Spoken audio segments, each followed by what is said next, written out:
வணக்கம். இன்று சர்வதேச மாற்றுத்திறனாளிகள் தினம், அதாவது international day of person with disability.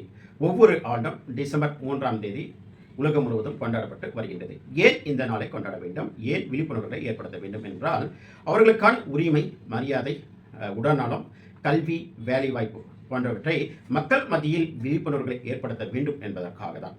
மேலும் அவர்களுக்கு ஆரம்ப கட்டத்திலே கண்டறிந்தால் அதற்கு அவர்களுக்கான சிகிச்சை முறைகள் மற்றும் அதிக சிகிச்சை முறைகள் இருக்கின்றது. ஆசிய நேச்சுரோபதி மருத்துவராக குறிப்பாக massage therapy, acupuncture, ozone therapy, yoga therapy போன்ற சிகிச்சை முறைகள் உள்ளது.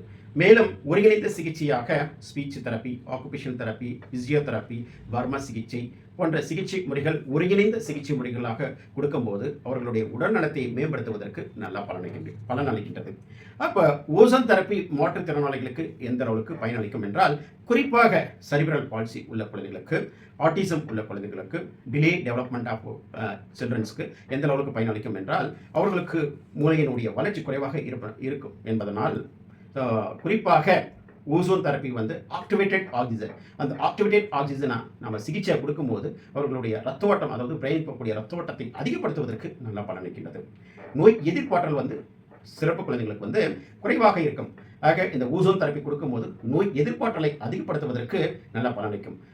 குளிர்காலத்தில் சிறப்பு குழந்தைகளுக்கு லங் இன்ஃபெக்ஷன், சளி பிடிப்பது அதிகமாக இருக்கும். ஆனால் ஓசோன் சிகிச்சை போன்ற சிகிச்சை கொடுக்கும்போது நோய் எதிர்ப்பாற்றலை அதிகப்படுத்துவதற்கு நல்லா பலனளிக்கும்.